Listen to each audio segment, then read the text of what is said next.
तुम्हारी पत्नी का मृत शरीर किसी के कब्जे में है। वो किसी मुसीबत में है और उसका गायब होना भी एक रहस्य है।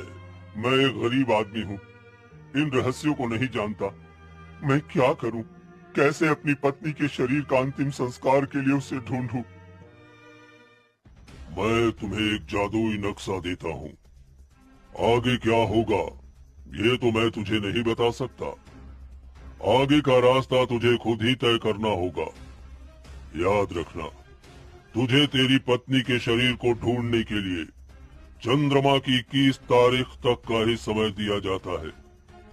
यदि उसके बाद उसका शरीर नहीं मिला तो वो हमेशा हमेशा के लिए एक बुरी शक्ति बनकर इस दुनिया पर कब्जा कर लेगी और फिर उसके क्रोध का तुम सामना नहीं कर पाओगे। वो एक एक करके सबको मार देगी। इसलिए तुझे उसके शरीर को हर हाल में ढूंढना ही होगा। ठीक है साधु महाराज, मेरी पत्नी तो चली गई, पर मैं उसे इस दुनिया से मुक्ति जरूर दिलाऊंगा, चाहे इसके लिए मुझे कितने भी खतरे क्यों न उठाने पड़े। साधु नक्शा देकर वहां से अचानक गायब हो जाता है।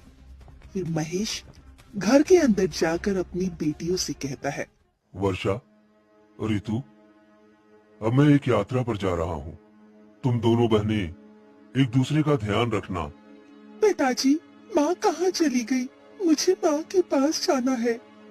हाँ पिताजी, मुझे भी माँ के पास जाना है। बेटा, तुम्हारी माँ भगवान के पास गई है। तुम दोनों बस अपना ध्यान रखना, मैं जल्दी लौटूंगा। ठीक है पिताजी। महेश अपनी बेटियों को देखता है, फिर जादुई नक्शा थैले में रखता है और धीमे कदमों से जंगलों की ओर निकल पड़ता है। चलते चलते उसे एक टूटा फूटा लेकिन भव्य सा महल नजर आता है। अरे, इतने घने जंगल के बीच ही महल, और वो भी ऐसा खंडहर। कितना पुराना और रहस्यमय लग रहा है। ये अजीब अजीब सी आवाजें, क्या सच में कोई अंदर है? लेकिन नहीं, मुझे डरना नहीं चाहिए। नक्शा तो साफ साफ इसी खंडहर की ओर इशारा कर रहा है। शायद यही कोई राज छुपा है। जो भी हो, मुझे अंदर जाना ही होगा। फिर वो धीरे धीरे कांपते कदमों से खंडहर के भीतर चला जाता है। तभी उसे वहाँ एक मूर्ति दिखती है, जो कि बिल्कुल उसकी पत्नी वसुधा की तरह लग रही थी। तुम तो बिल्कुल मेरी पत्नी जैसी लगती हो। तुम तुम कौन हो? क्यों इस वीरान जगह में यूं खड़ी हो? क्या तुम मेरी पत्नी हो? तभी मूर्ति की आंखें चमकने लगती है और एक गूंजती हुई आवाज आती है। 300 वर्षों से मैं यहाँ खड़ी हूँ, हर रात जागती हूँ और हर दिन पत्थर बन जाती हूँ, और आज तुम आए हो यहाँ। इतनी सदियाँ बीत गई और तुम्हें आज मेरा चेहरा याद आया है। तुम क्या कह रही हो? मैं तो पहली बार तुम्हें देख रहा हूँ। मैंने तुम्हें कभी यहाँ नहीं छोड़ा। झूठ मत बोलो। 300 वर्ष पहले इसी जगह तुमने मुझे अकेला छोड़ दिया था, और आज मैं तुम्हारा अंत करने आई हूँ, तुम्हारी बेवफाई का बदला लेने। आज कोई रहस्य नहीं रहेगा, अब सब सामने आएगा। ये क्या है? मैं तो एक लकड़हारा हूँ, गरीब हूँ। मेरे पास तो ऐसा कोई अतीत नहीं।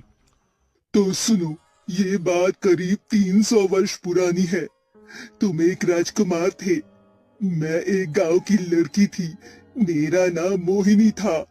आज कुछ भी हो जाए, लेकिन मैं आज महल जाकर राजकुमार से अपने दिल की बात जरूर कहूंगी।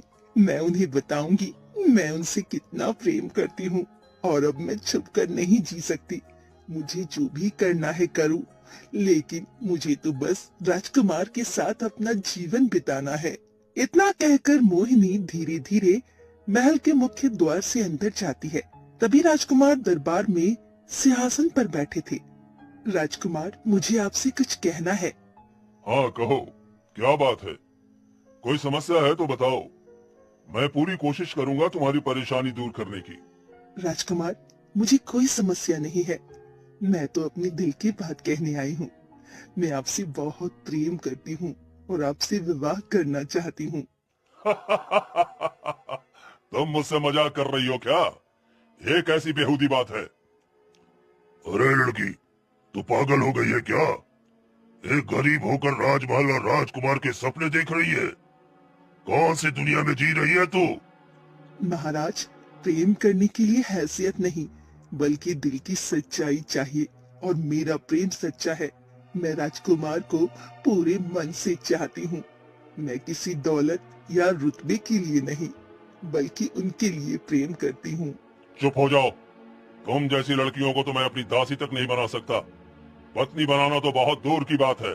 सिपाही, इस लड़की को धक्के मारकर महल से बाहर निकालो, और फिर कभी इसे महल के आसपास भी देखूं तो बख्शूंगा नहीं।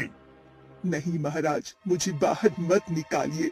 मैं सच में राजकुमार से प्रेम करती हूँ। कृपया मेरी बात सुनिए। राजकुमार, मुझे मत छोड़िए। मैं आपसे सच में बहुत प्यार करती हूँ। मैं घर नहीं जाऊंगी, चाहे कुछ भी हो जाए। मैं तभी घर लौटूंगी जब राजकुमार स्वयं मुझसे विवाह के लिए हाँ कहेंगे।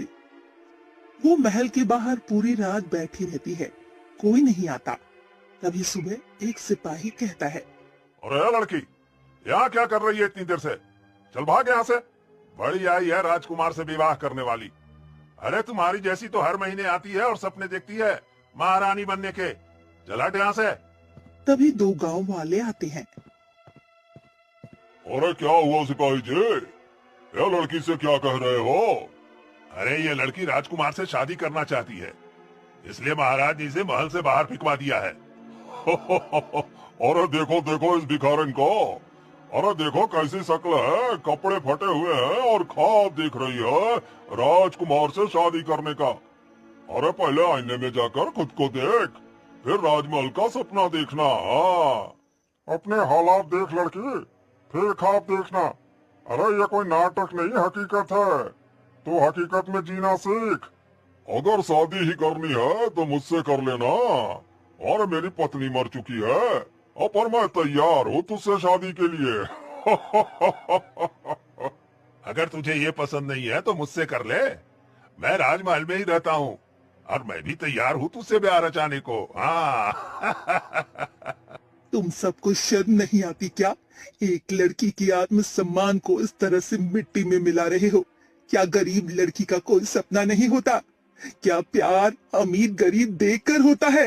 अरे तूने तो खुद ही अपनी इज्जत का तमाशा बना दिया है। अब क्या रह गया तुझमें जिसे हम सब मान दें? तो कोई रानी थोड़ी है जो राजकुमार तुझसे शादी करेगा। अरे तू तो दासी बनने लायक भी नहीं है। सब जोर जोर से उसका मजाक उड़ाते हैं और अपमान करते हैं। तुम सब ने मुझे अपमानित किया है। एक दिन ऐसा जरूर आएगा जब तुम सब मेरे लिए तरसोगे, और मैं उस दिन तुम्हें छोड़कर चली जाऊंगी। उस दिन तुम सबका सिर नीचा होगा, लोग तुम पर हंसेंगे, सवाल करेंगे, और तुम्हारे पास कोई जवाब नहीं होगा। अचानक आसमान में जोरदार बिजली कड़कती है, और बिजली सीधी जाकर महल पर गिरती है। देखते ही देखते महल जलकर राख हो जाता है। महल के सारे लोग उसी आग में जलकर मर जाते हैं। मोहिनी एक पत्थर की मूर्ति में बदल जाती है। 300 वर्ष बाद राजकुमार का जन्म लकड़हारा महेश के रूप में होता है, और मोहिनी वसुधा के रूप में जन्म लेती है। आज तो बहुत सारी लकड़ियां काटनी है, तभी तो एक अच्छा सा घर बना पाऊंगा, और फिर एक सुंदर सी लड़की से शादी करूंगा। क्या करेंगे? अगर काम नहीं करूंगा तो शादी भी नहीं होगी। यही सोचकर वो जंगल की ओर बढ़ जाता है। तभी दूर से वसुधा की आवाज आती है, बचाओ, कोई मुझे बचाओ, भगवान के लिए बचाओ। अरे ये तो किसी लड़की की आवाज है। जंगल में कोई खतरे में है लगता है, मुझे देखना होगा। महेश झाड़ियों को हटाता है और देखता है एक शेर वसुधा पर हमला करने ही वाला होता है। हे भगवान, ये तो शेर है। अगर अभी कुछ नहीं किया तो वो लड़की मारी जाएगी। नहीं नहीं, मुझे कुछ करना होगा। महेश तेजी से अपनी कुल्हाड़ी लेकर शेर की ओर दौड़ता है। शेर उसकी कुल्हाड़ी देखकर डर जाता है और झाड़ियों में भाग जाता है। तुम ठीक हो ना? तुम्हें चोट तो नहीं लगी ना? तुम्हारा नाम क्या है और तुम यहाँ क्या कर रही थी? मेरा नाम वसुधा है। मैं इधर जंगल में ही रहती हूँ। तुमने मेरी जान बचाई है। अगर तुम नहीं होते तो आज मैं जिंदा नहीं होती। ये मेरा फर्ज था। किसी को मुसीबत में देखना और कुछ न करना, ये मेरी आत्मा को कबूल नहीं होता। धन्यवाद तुम्हारा। तुम दिल के बहुत अच्छे हो। मैं पहली बार किसी अनजान इंसान में ऐसा अपनापन देख रही हूँ। वसुधा, क्या तुम मुझसे विवाह करना चाहोगी? क्योंकि मैं तुम्हें पहली नजर में ही पसंद करने लगा हूँ। हाँ, क्यों नहीं। मेरा भी इस दुनिया में कोई नहीं है और तुमने मेरे लिए जो किया वो कोई साधारण इंसान नहीं कर सकता। इसीलिए मैं तुमसे विवाह करने के लिए तैयार हूँ। कुछ ही समय में दोनों शादी कर लेते हैं और एक सामान्य जीवन बिताने लगते हैं। फिर एक दिन घर के दरवाजे पर एक फकीर आता है। बेटी, कोई है क्या? अरे मुझे बहुत दिनों से कुछ खाने को नहीं मिला। हाँ बाबा, आ रही हूँ। बस 1 मिनट बैठी दरवाजे पर। वो बाहर आकर देखती है। कहिए बाबा, क्या चाहिए आपको? तू मुझे नहीं पहचानती ना? मैं तेरा पिता हूँ। नहीं बाबा, आप क्या कह रहे हैं? मेरे तो माता पिता बचपन में ही गुजर गए थे। आप मेरे माता पिता कैसे हो सकते हैं? तो सुनो बेटी, 300 वर्ष पहले तू मेरी पुत्री थी और तू एक राजकुमार से प्रेम करती थी और उससे विवाह करना चाहती थी। मोहिनी बेटी, मैंने तेरे लिए एक अच्छा रिश्ता देखा है, तो उससे विवाह कर ले। नहीं पिताजी, मैं केवल उस राजकुमार से विवाह करूंगी और किसी से नहीं। अगर मुझे उससे शादी नहीं करने दी तो मैं अपनी जान दे दूंगी। बेटी, तू मेरी इकलौती संतान है। तेरी जिद के आगे मैं कुछ नहीं कर सकता। जा, तेरा जैसा दिल कहे वैसा कर।